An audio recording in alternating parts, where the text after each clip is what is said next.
এরকম হয়ে যাচ্ছে না? অনেকে বলেছিলেন যে আমরা ধরে ধরে হাত কেটে দেব, বলেছিলেন যে চুরি যে করবে তার হাত কাটা যাবে, আপনার ভয় নেই।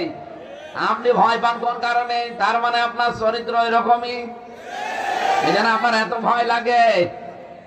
আপনার ভয় লাগুক আর সাহস লাগুক, কোনো কিছু করার নেই। ইসলাম এদেশে আসলে প্রথম দিন এদেশ থেকে চাঁদাবাজি বন্ধ হবে, কোন মহারথী ঠেকাতে পারবে না, সে যাই হোক।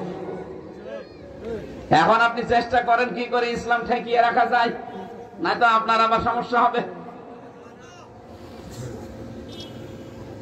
কোরআনে কারীম যদি আপনি হক আদায় করে পড়তে চান আর যদি সত্যি বলেন যে আমি এতে বিশ্বাস করি, 3 নম্বরে আপনাকে এটা কিন্তু মানা লাগবে।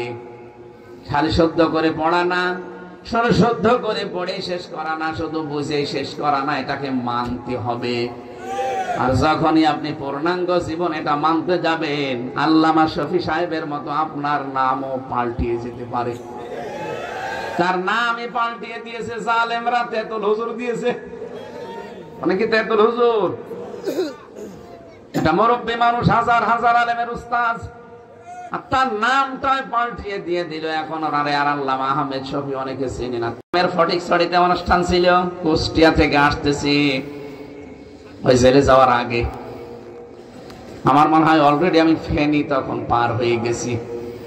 ওসি সাহেব কোথা থেকে নাম্বার জোগাড় করে কল দিয়েছে, হ্যালো হুজুর আপনি কোথায়? যাই তো ফেনী পার হচ্ছে, আপনি আসবেন না কেন? সকালে 4 জন মানুষ এসেছিল আমার থানায়, বিশাল বিশাল পাগড়ি মাথায় দিয়ে, সবুজ পাগড়ি, তার মানে আল্লাহর ওলি বোঝা যাচ্ছে, সিন্নি খাওয়া পার্টি।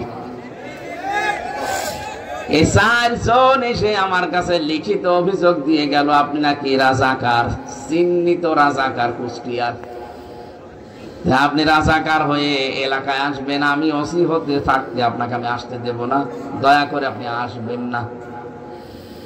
আমি বললাম স্যার আপনি আমার চেনেন? না, কারণ আমি তো আর ওই আপনাদের ধর্মের লোক না, আমি একটা হিন্দু মানুষ। আপনার আমি নাম শুনেছি কিন্তু ওইভাবে আমি দেখি মেখি নাই। তা আপনি রাজাকার বলে গেল আর আপনি লিখিত দরখাস্ত নিয়ে নিলেন। আমার বয়স এখন 33, ওই সময় ছিল 30। 33 বছর বয়স আমার বাবা ওই সময় হয়েছে কিনা আল্লাহ জানে। হেসে ফেলেছে, বছর কি বলেন, যারা দিয়ে গেল ওরা তো মনে হচ্ছে স্বর্গ থেকে এসেছে। এত সুন্দর চেহারা, এত বড় বড় দাড়ি, আর পাগড়ি মাথায় দিয়ে আছে, সবুজ পাগড়ি।